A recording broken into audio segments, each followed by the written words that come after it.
What if I told you that a house I inherited from my grandmother wasn't just haunted, but something far worse?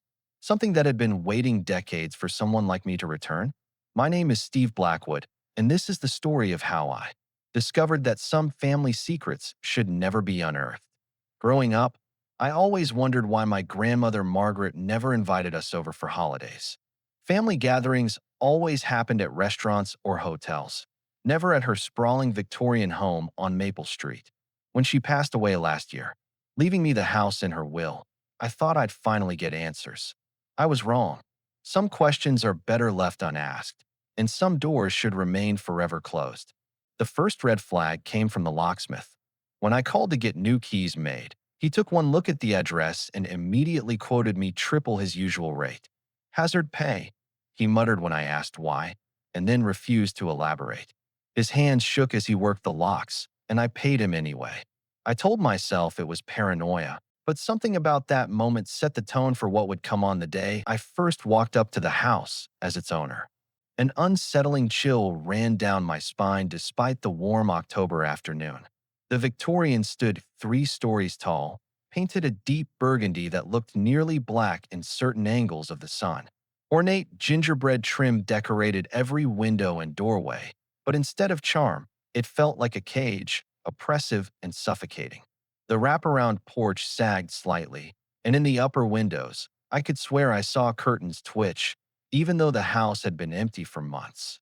The front door was solid oak, carved with intricate patterns that seemed to shift and writhe if I didn't look directly at them. My key turned smoothly, almost too smoothly, and the door swung open with a creak that echoed through the empty hallways. Stepping inside, I felt an immediate drop in temperature. Not just cool, it was bone-chilling. My breath came out in visible clouds. The realtor had warned me the heating system was ancient, but this felt different, deliberate, almost like the house itself was inhaling. Waiting for me, the foyer stretched out before me, dominated by a massive staircase curling up to the second floor. Dust motes floated in shafts of afternoon light, yet the room seemed darker than it should have been. Hardwood floors gleamed unnaturally through layers of dust, polished despite abandonment. I noticed mirrors covered with sheets or turned to face the walls. When I asked the realtor later, she claimed ignorance, but I caught the way her eyes avoided mine. The kitchen was unsettling. Not just outdated with 1940s appliances and checkered linoleum, but wrong. The refrigerator hummed deeper than any appliance should, a vibration that seemed to resonate in the walls themselves. The pantry door was slightly ajar, revealing nothing but a black void inside. And then I saw the basement door, painted the same burgundy as the exterior, but newer. When I twisted the handle, expecting a lock, it gave way easily. A frigid wind rose from below, carrying a scent I can't fully describe. Part damp earth, part something sweet, like flowers rotting in water that I didn't go down that day. My instincts screamed to wait, to prepare myself, but I stood there staring at the darkness. Then, from the depths, I heard movement. Not footsteps, but scraping. A rhythmic drag, like someone pulling something heavy across the stone floor. My stomach churned. I should have turned and walked away. But I didn't. That night, I stayed in a hotel, telling myself it was practical. Transfer utilities, clean the place before moving in. But the truth? I couldn't shake the feeling the house was alive, watching, waiting. Every time I glanced back at its darkened windows, I could swear I saw fleeting movement behind the curtains, a pale shape disappearing before I could focus. When I returned the next day, keys in pocket, I realized something I hadn't before. The house felt like it remembered me. Every floorboard groaned beneath my steps. Every draft seemed to whisper my name. I was no longer a visitor. I was part of its story now. I didn't sleep that night. Not a single minute. Every time my eyes drifted shut, I saw her, the pale figure in the second-floor window, standing perfectly still, watching me from the shadows. My heart pounded so violently I thought the walls themselves might hear it. I told myself it was my imagination, a trick of the moonlight. But deep down, I knew the house was alive, and it had already noticed me. The next morning, I forced myself back inside. I had to move my belongings in. The movers were coming later that afternoon, but before that, I needed to see if the basement, whatever was down there, posed a real threat. I approached the door, my hand trembling on the handle. The chill that had greeted me earlier rose up again, more pronounced this time, curling around my spine. The smell, earth, dampness, and something sweetly decayed hit me immediately. I forced myself to peer down the dark staircase. The basement stretched further than it should have, disappearing into an abyss of darkness. The scraping sound from before was gone, but I could feel it. Somehow, a presence lurking, waiting for the wrong step. I couldn't explain it, but the air seemed thick, almost viscous, as if I were wading through an unseen current. My instincts screamed at me to leave, yet I found my feet moving closer. Just a few steps down, and I stopped. Shadows clung to the corners, twisting in impossible shapes that I couldn't stay there long. I backed away, my hand brushing against the wall, feeling the texture of ancient stone beneath peeling paint. Something inside me, fear, curiosity, or foolish bravery, made me glance back toward the staircase. For the briefest instant, I thought I saw movement above, the faintest shift of a shadow on the upper landing. But when I focused, it was gone. The movers arrived around mid-afternoon. 3 men, all burly and confident looking. Yet the instant they stepped onto the porch, I noticed subtle changes in their demeanor. They glanced up at the second-floor windows, exchanged uneasy looks, and entered the house in tense silence. I tried small talk, offering coffee and water, but they barely acknowledged me. Something about this house had already unsettled them, though they were professionals who handled all sorts of heavy lifting. As they carried boxes and furniture up the stairs, I noticed Carlos, the tallest of the three, stop mid-step. His face went pale, and he whispered something to the others in Spanish. I didn't understand much, but the word espiritu caught my ear, spirit. They moved again but avoided the upper floors whenever possible, leaving me to arrange the master bedroom and other rooms myself. Their unease was contagious, and I began to feel that the house itself was testing me, measuring my courage. That night, I decided to sleep on the ground floor, in my grandmother's old sewing room. I thought I'd be safe there, close to the front door, away from the second-floor disturbances. But as I lay on the mattress, scrolling on my phone to distract myself, the house spoke. Not in words, not aloud, but in footsteps. Slow, deliberate, pacing directly above me. Heavy, purposeful steps. Not random. Not creaking boards settling. Someone, or something, was moving intentionally. My heart raced. I grabbed my flashlight and crept to the bottom of the stairs, listening.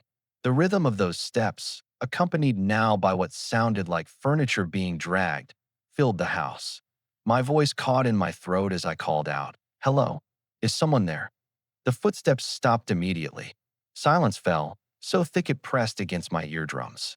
I realized, with a deep, sinking dread, that whatever it was listening. Waiting, then it started again. The third stair from the top creaked. Then the fifth. Then the seventh. Slowly, deliberately, something descended. My stomach twisted. I bolted.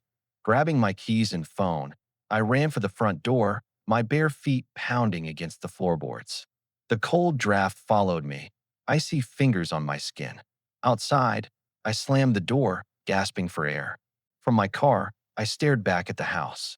There, in the master bedroom window, the figure stood. Pale, motionless, watching me, and it wasn't solid. I could see the curtains behind it, the frame of the window through its translucent form. The moonlight passed through her, yet she glowed with an unnatural, sickly light that I spent the next 3 nights in hotels, researching the house, my grandmother, and the Blackwood family history.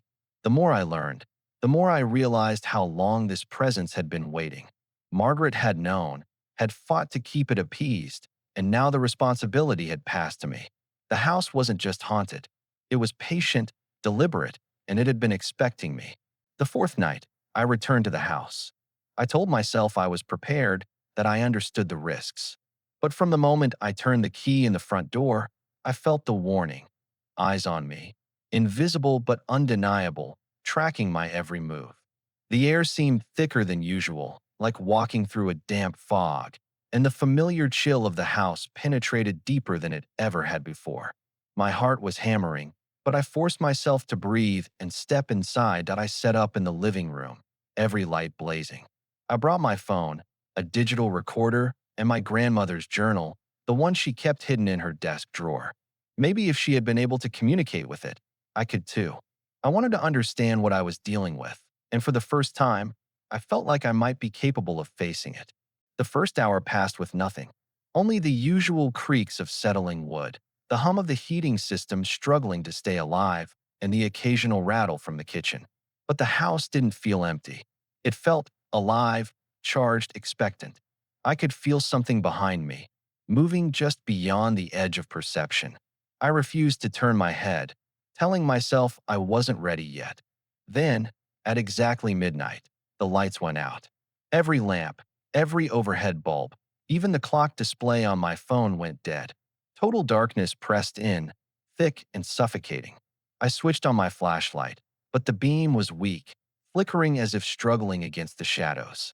That's when I heard her voice, not aloud, but in my mind, silk sliding across broken glass. "Welcome home, Steve. I've been waiting so very long to meet you properly." My breath caught. The temperature dropped sharply, visible frost forming along the edges of the windows. The smell of damp earth mixed with something floral, something sweet and rotten. I could feel her presence moving, circling me, heavy and patient. "You look just like him," she said softly. "Like Margaret when she was young. Blackwood men have always been strong." I tried to speak, but my voice failed me. My grandmother's journal felt heavy in my hands, as though it contained the weight of every secret in the house. I realized with a sickening clarity that this wasn't just a haunting. It was personal. It had been waiting for a Blackwood, waiting for me. A shape began to materialize near the staircase. Pale, tall, wearing a flowing white gown that seemed to ripple in an invisible wind. Her face was wrong, too symmetrical, too smooth, with eyes too large, dark, and penetrating. And when she smiled, the teeth were just slightly too sharp, too numerous. Every instinct in me screamed danger. "You can see me now," she said. Her voice layered with something else, an undercurrent of old, alien resonance. Margaret lost that ability in her final years. It made our conversations difficult. I forced myself to step back, fumbling with the journal. I tried to ground myself in logic, in the reality of the room around me, but nothing about this was real, or so I thought. Her form glided closer, not touching the floor, yet moving with deliberate intent. The air seemed heavier, the frost spreading along the walls, symbols forming in the condensation that weren't there before. "I know you're frightened," she whispered, circling me like a predator. "They all are at first, but you'll come to understand, as Margaret did. This house needs a Blackwood. I need a Blackwood. And you, Steve, are the last one left." The basement door creaked in the distance, and I realized she was gesturing toward it, expectant. My body screamed to run, but I knew that wouldn't work. She had infinite patience, and this house had been built for control. If I wanted answers, or survival, I had to follow her, at least a little. I took a deep breath, clutching the journal, and whispered to myself, "I have to see this through. I have to know." I forced myself to take the first step down into the basement, gripping my flashlight like a lifeline. The chill hit me immediately, sharper this time, sinking into my bones. The air smelled of damp earth, decayed flowers, and something metallic, blood. My stomach turned, but I couldn't stop. Something about the house had a gravity, a pull I couldn't resist. And at the center of it all, she waited. The basement was larger than it should have been, stretching beyond the house's footprint. The walls were rough stone, blackened by time and moisture, carved with symbols that made my skin crawl. They weren't random, geometric shapes and sigils etched deep, each line seeming to pulse with its own sinister rhythm. I realized with growing horror that these symbols weren't decoration. They were instructions, a language I wasn't meant to understand. And then I saw her, pale, tall, and impossibly thin, standing in the center of a massive ritual circle drawn in dried blood. The pattern spiraled outward, intricate and mesmerizing, with iron shackles lying broken at the edges. Candles, ancient and warped by age, had melted repeatedly, forming grotesque shapes that looked almost alive in the flickering light of my flashlight. Her eyes were fixed on me, but they weren't human. Too wide, too dark, reflecting shadows that didn't exist in the room. The knife in her hand glinted unnaturally, catching the dim light, and for a second, I thought she might strike. My body screamed to run, but the room felt alive, pulling me toward her. I couldn't escape. Not yet. You came, she whispered, her voice layered with harmonics that made my teeth ache. I've waited a long time, Steve. 136 years. And now, it begins again. Asterisk, I wanted to argue, to yell, to run, but I felt the weight of my bloodline pressing down on me. The journal my grandmother had left me trembled in my hands. I opened it instinctively, hoping for guidance, and my eyes fell on her notes. Descriptions of the same rituals, the same circles, the same symbols etched into this very room. Margaret hadn't just survived her life here. She had recorded it, detailed every step of appeasing this entity. You think you understand, she said, gliding closer, her gown flowing as though moved by invisible currents. But you've only begun to learn. The temperature dropped further. Frost formed along the edges of the stone, spreading like veins through the room. I could see my breath, and the air itself seemed thick, almost solid. The candle's flames flared with cold blue light, casting no shadows, yet illuminating every detail of her monstrous form that I realized what she wanted. Blackwood blood. The power had always come from our lineage. My grandmother had implied it, but never explicitly. I was the last one left, the last one strong enough to continue. We're in this. You're trembling, she said softly. I don't want to hurt you. Not yet. I only want participation. One moment, and we can complete what Margaret started. The knife in her hand wasn't just ceremonial. It pulsed with intent, glowing faintly, as if it knew what it had to do. My gut twisted in fear, and yet I felt a strange, undeniable connection. The journal trembled in my hands again, pages flipping almost on their own, landing on passages describing a counter-ritual. One never attempted because it required blood willingly given in defiance of the entity's demands. I swallowed hard.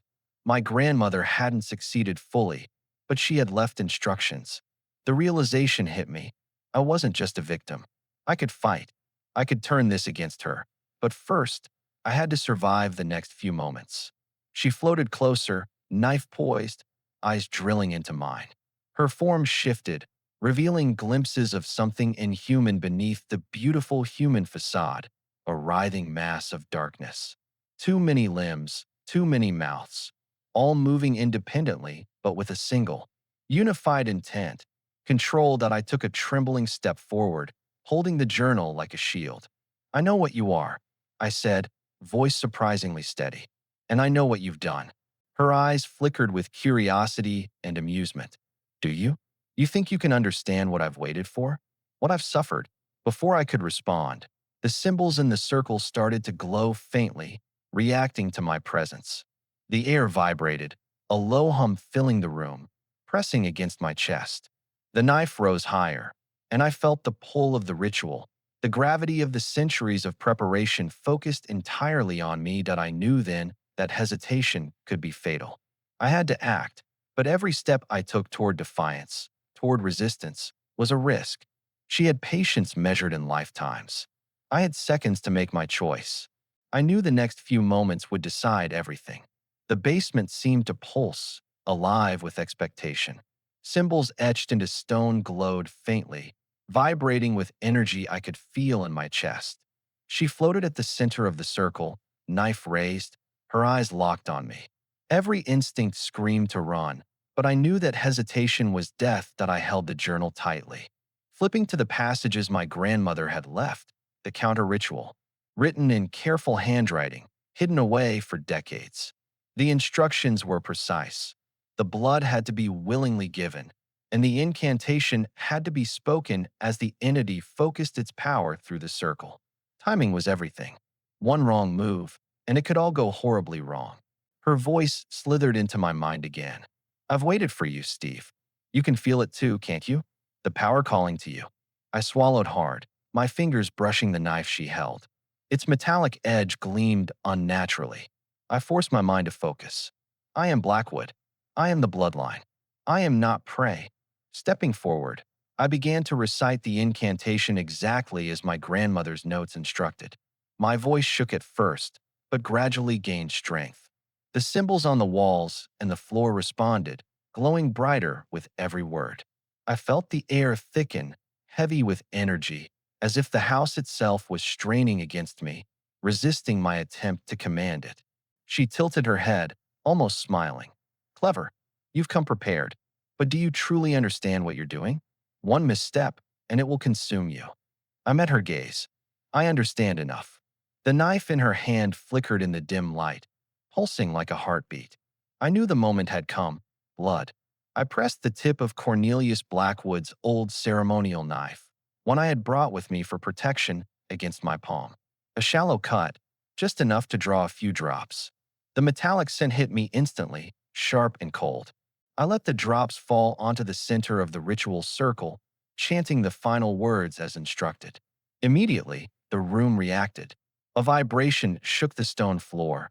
A sound like reality tearing itself apart reverberated in my ears. Frost spread along the walls, swirling into patterns that mirrored the symbols on the floor. Her form shuddered, a flickering between the pale woman I had seen and something monstrous beneath. Shadows writhing, mouths opening and closing, eyes too many, too bright. No, she screamed, her voice a mixture of rage and disbelief. You don't understand.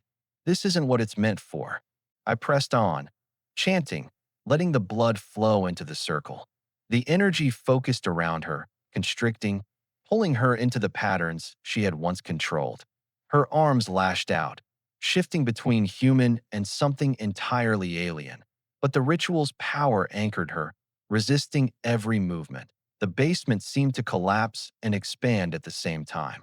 Candles flared cold blue light, shadows twisting like liquid, the very air thrumming with force. She screamed in a language older than human memory, a sound that made my teeth ache and my lungs tighten. Yet I continued, my voice steady, my resolve unbroken. Finally, a void opened at the circle's center. Not a hole you could see through, but an absence of everything. Light, sound, substance. She was being pulled toward it, shrieking, twisting, writhing. Her final words came in perfect English, tinged with venom and disbelief. This isn't over, Steve. The house remembers, and now it knows you can be controlled. The void snapped shut with a deafening crack, as if the basement itself exhaled in relief. The candles guttered out, the glow from the symbols faded, and silence fell, a heavy, oppressive quiet. I sank to my knees, chest heaving, hands trembling, soaked in the cold sweat of fear and adrenaline. The house felt still. The oppressive weight lifted, replaced by an uneasy calm. I wasn't sure if it was over, or if the house was simply waiting for the next moment, the next challenge. But one thing was clear, I had survived. I had fought, and I had won. At least for now. I climbed the stairs slowly, every creak of wood echoing in my ears. Each step felt surreal, like emerging from a nightmare that refused to fully release its grip. The basement door closed behind me, and for the first time in days, I felt like I could breathe without the sensation of eyes boring into me. But even as I settled in the living room, catching my breath, I knew the truth. The house had learned something. It had seen what I was capable of, and it would remember. Always. I thought I had survived. I thought the basement ritual had ended it. The suffocating weight of the house had lifted, replaced with an uneasy quiet. But that quiet was a warning, not peace. Every shadow now seemed to move independently, stretching in impossible ways, as if testing the boundaries of reality itself. The air smelled faintly of ozone and cold stone, remnants of the ritual's energy lingering in every corner. I sat on the living room floor for what felt like hours, my back against the sofa, trying to make sense of what had just happened. My palm still burned where I had cut myself. The journal lay open beside me, pages fluttering despite the lack of any breeze. Margaret's careful notes had led me through the ritual, And yet I couldn't shake the feeling that I had only scratched the surface of what this house, and whatever haunted it, was capable of. Eventually, I forced myself to stand. The house seemed calm now, but I didn't trust it. Each room I passed through carried remnants of the energy I had disturbed. Dust swirled in odd patterns along the floorboards, and mirrors reflected shapes that weren't my own. When I glanced into the hall mirror, I could see my reflection, yes, but behind me, shadows twisted, coiling in ways that shouldn't be possible. I blinked, and they vanished, leaving only the cold stone walls and the faint scent of earth and flowers. Sleep was impossible. I set up a small cot in the living room, hoping proximity to the front door might provide some sense of security. But every sound, the creak of wood, the faint hum of the heating system, even the rustle of a curtain in a draft, made my pulse spike. I tried to tell myself it was over, that Evelyn, or whatever she had truly been, was gone. But the house had changed. I had changed, and the sense of being watched never left. Over the next few days, I explored cautiously. The upstairs rooms, once intimidating, now seemed neutral, almost welcoming. But the basement, no matter how often I forced myself to glance at the door, remained forbidden. There was power down there that I didn't understand, energy tied to my bloodline and the centuries of history recorded in the journal. I didn't dare touch it again, though I couldn't help but feel its pull. I began to notice subtle things. Objects shifting slightly when I wasn't looking. Doors that had been closed now slightly ajar. Whispers that seemed to float just beyond hearing. I reminded myself, this wasn't Evelyn. She was gone. But the house was alive in its own way, fed by the fear and blood of generations. I had disrupted it, yes, but disruption had consequences. One evening, while checking the old mirrors that my grandmother had kept covered, I saw something that froze my blood. My reflection stared back at me, but it wasn't entirely my own. The corners of my eyes seemed to darken unnaturally. My mouth moved slightly out of sync with my lips. And behind me, I could swear I saw her again, pale and tall, a whisper of white flowing fabric just beyond the glass. She wasn't solid. She wasn't Evelyn exactly. She was something in between, memory, shadow, and intent. I slammed the mirror's cover down, backing away, heart hammering. I realized then that the ritual hadn't destroyed her. It had weakened her, perhaps, but the house remembered everything. And now it was learning me, marking me as someone it could never fully control, but always observe. Even as I write this now, sitting in the living room with the journal and flashlight, I feel her presence in the periphery, not attacking, not threatening, at least not yet, but aware, patient, waiting. The energy from the basement has faded, but the awareness hasn't. It hums beneath the surface like a predator biding its time. And yet, despite all of this, I feel powerful. Terrified, yes, but I know that I survived when no one else would have. I have bloodline knowledge, rituals, and the awareness that this house cannot dominate me fully. That knowledge is a double-edged sword. It keeps me alive, but it also marks me. The house senses it, and now I know that even if I leave, it will follow me in ways I cannot see or escape. Sleep had become a distant memory. Nights were the worst, filled with sounds and sensations that refused to obey the rules of reality.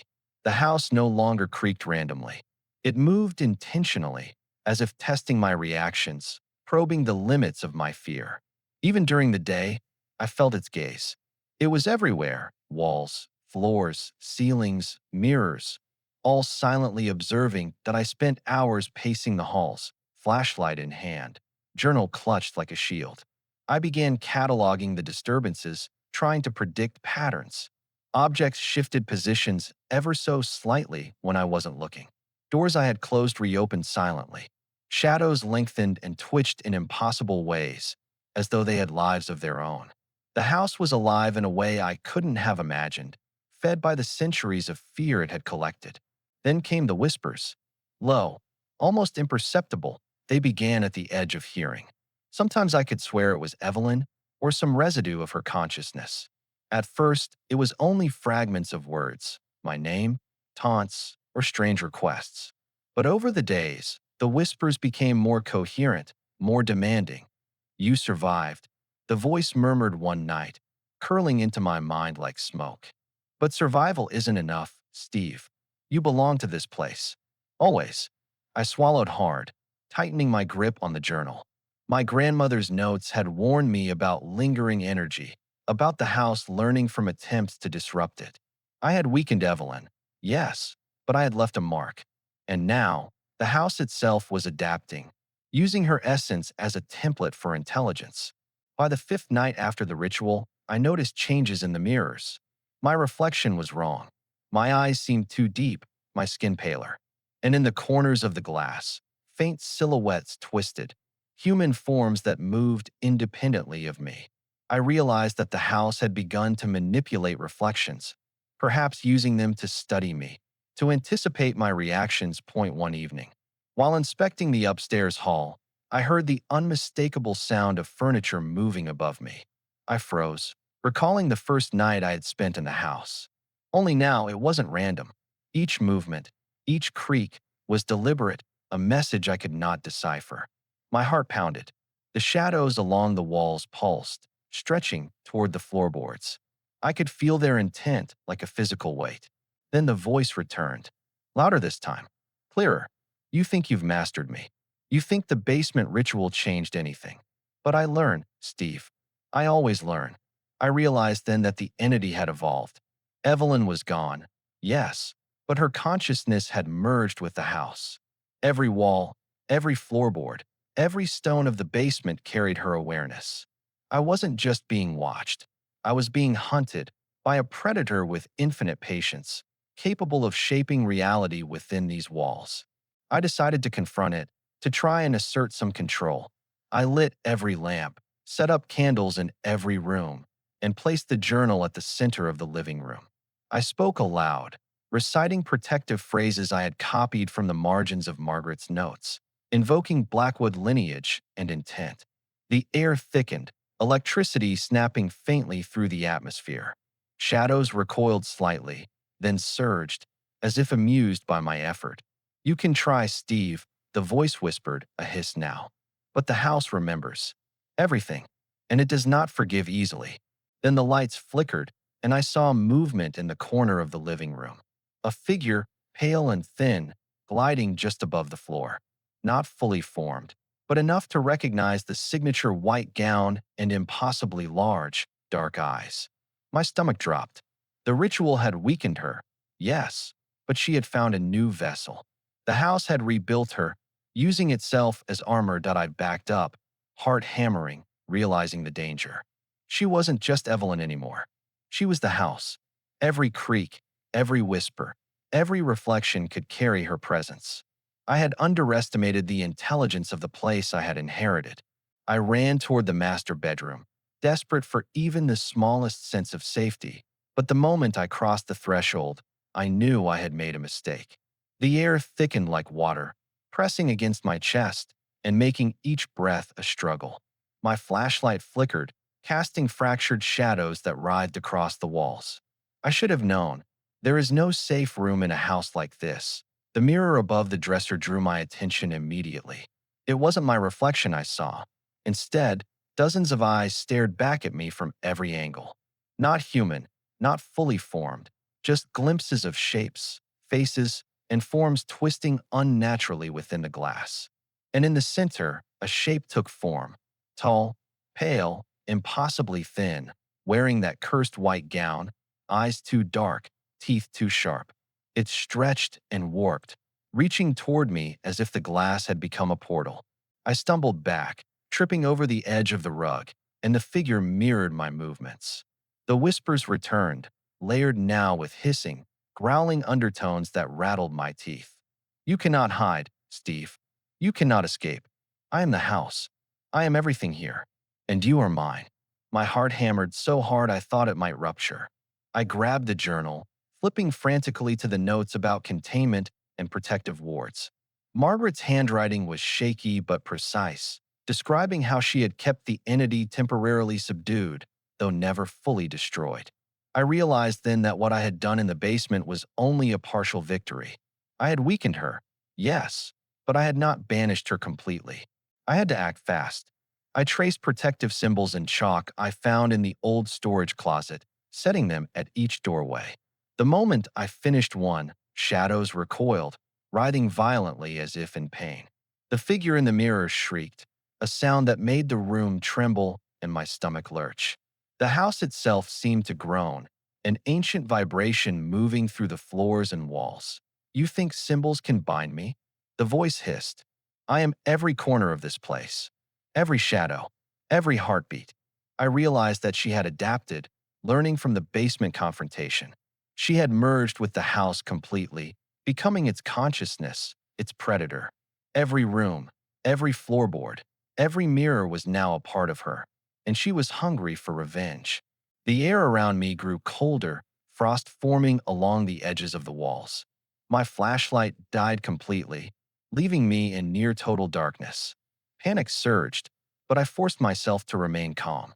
The journal contained one last passage I hadn't yet tried, a layered incantation, a protective binding not to banish, but to limit her movement. It required precision, timing, and courage that I began speaking the words aloud, my voice trembling but steady. Each syllable seemed to strike the walls, and the shadows recoiled violently, twisting, snarling, reaching toward me and snapping back. I could feel the house fighting, its awareness focusing on breaking my will. But I had to continue. I was the last Blackwood, and if I faltered, everything the house had claimed would be mine to suffer under forever. The mirror cracked, the figure's form twisting grotesquely as if caught in some invisible snare. Glass splintered, and I could see fragments of her everywhere. Her face, her eyes, her grin, stretching across shards like a spider's web. I pressed on, voice rising, blood pounding in my ears, hands shaking as I traced the final protective symbols around the room. Then, silence. Absolute, suffocating silence. The air cleared slightly, warmth returning, the oppressive weight lifting just enough for me to catch my breath. The shadows didn't disappear entirely, but they no longer moved with intent. They were inert, harmless, for now. I sank to the floor, journal clutched to my chest, shaking in exhaustion. I had survived another night, but the truth was terrifying. The house had learned from every encounter. She was still there, watching, waiting, and adapting. My victories had been temporary.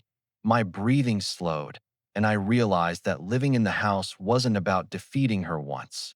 It was about surviving, anticipating, and resisting an entity that had centuries of patience. The house had changed completely. What had once been a building of creaking floors and empty hallways was now something alive, something that thought, watched, and waited. Every room I entered, every step I took, was measured against me. It was learning me, adjusting, preparing. Sleep was impossible. Even the dim moments of rest were filled with shadows twisting just out of sight. I had started carrying the journal everywhere. Its pages contained the rituals, the knowledge, the history that had allowed me to survive so far. But I realized the journal was only a lifeline, not a weapon. Every step I took within the house reminded me of that. Each corner held whispers, distant and intimate at the same time, voices calling my name, mocking my every move. One night, I decided to test the boundaries. I ventured into the basement again. The door groaned as I pushed it open, and I immediately felt the familiar wave of cold and damp energy. But something was different. The space felt larger, deeper than before, stretching impossibly beyond what the foundation should allow. Shadows moved along the walls, pulsing, like tendrils reaching toward me. I could sense her, no longer just Evelyn, but the house itself. A singular consciousness that regarded me as prey that I carried Cornelius's ceremonial knife and the journal, reciting protective phrases with every step. The floorboards beneath me seemed to breathe, contracting and expanding as if alive. I froze, hearing the low, guttural whispers growing louder, echoing in every corner of the basement. "You can try, Steve," a voice hissed in my mind, smooth and patient. "But you are trapped. Every step you take, every breath you draw, belongs to me. I have been here long before you were born, and I will remain long after you are gone." I felt a shiver run through me. This wasn't just fear. It was the weight of centuries, the knowledge that I was a single human against something older than my imagination.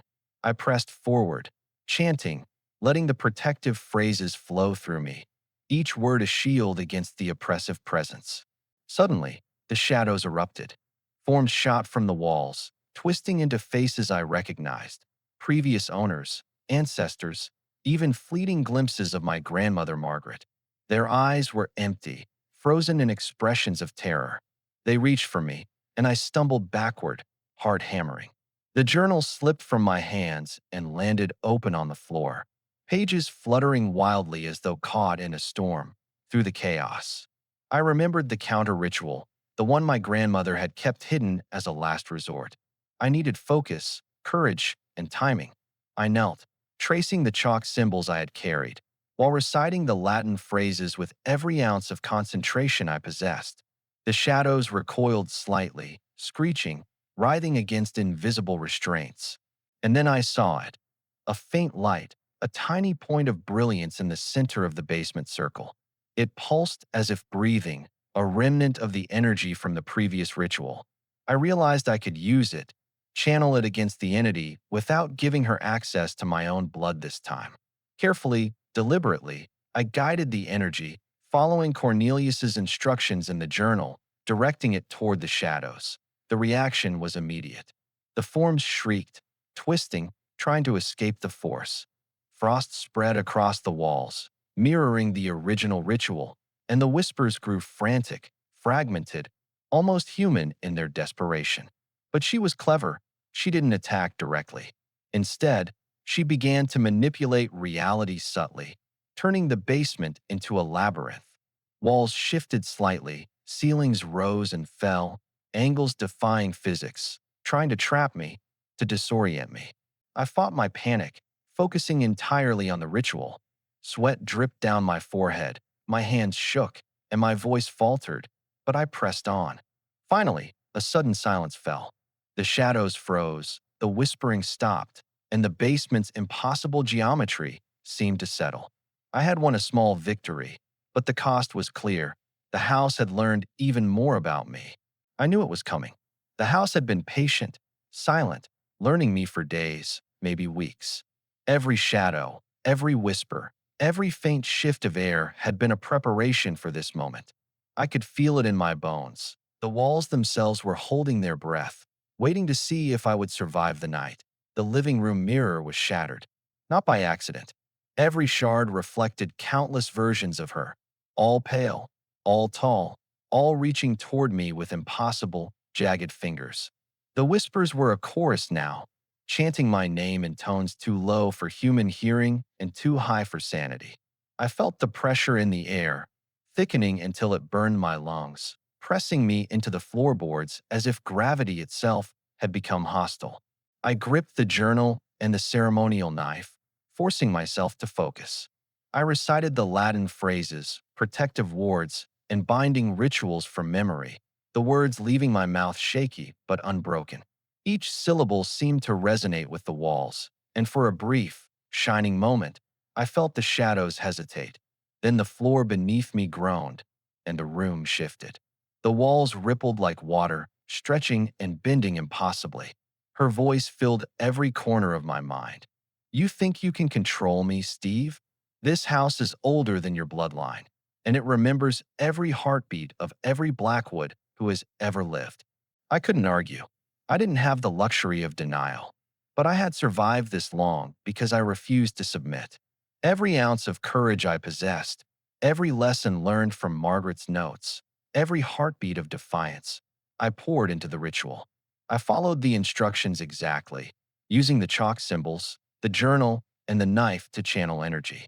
My own bloodline became a conduit, a tether to reality, fighting back against the entity she had become. Suddenly, the shards of the mirror, lifted from the floor, floating in the air, spinning slowly as if suspended by unseen hands. In each shard, her eyes glowed brighter, a thousand tiny suns of malice staring at me from every angle. I spoke the final words of the ritual, feeling the energy surge through the symbols I had drawn. The room shook violently. Dust rained down from the ceiling. Frost spread in jagged patterns along the walls. Her scream tore through the house, a sound that was human and alien all at once. The shards shattered inward, collapsing into the center of the room, and the air around me vibrated with the force of centuries of hatred. I pressed the knife into my palm, letting a few drops of blood fall onto the circle of symbols. The connection ignited. I could feel her being pulled, twisted, fighting against the pull of the energy. And oh, you don't understand. I am this house. I am eternal, she shouted, voice echoing in multiple tones at once. Shadows flailed and coiled around me, trying to lash, to strike, to manipulate the very walls into attacking. I held my ground, chanting faster, louder, letting my own blood and lineage fuel the ritual. The moment stretched, timeless and unbearable, until finally, with a sound like tearing fabric, the force of the ritual snapped. The shadows exploded, scattering across the basement and upstairs halls, leaving the air trembling. For a heartbeat, there was nothing, only silence. Then the house seemed to exhale, the weight lifting slightly, as if the building itself had been released from a long strain. I sank to the floor, exhausted beyond words, gasping, sweating, and trembling. The mirrors were gone, the shadows inert, the whispers vanished. I knew she was weakened, contained, but not destroyed. The house remembered everything, just as she had said. I was alive, but this inheritance was not something that could ever be ignored. As I gathered myself, I noticed a faint scratch on the wall near the staircase. Delicately carved, almost imperceptible, dozens of names. Previous owners, previous Blackwoods, and beneath them, a single word, carved in fresh scratches, Steve. The reality hit me. Surviving wasn't enough. The house had marked me. It knew I was capable, and it would wait. Patient. Eternal. I sit now in the living room, journal in hand, flashlight beside me, recounting everything. Every creak, every whisper, every shadow is a warning. I am alive, but not free. The house will remember me, and I will have to live with its awareness pressing against me every day, every night. If anyone finds this recording, know this: some inheritances are curses, some houses are alive, and some presences are patient enough to wait for centuries, learning, adapting, and remembering. I am Steve Blackwood. I survived for now, but the house remembers, and one day, it may not let me go again.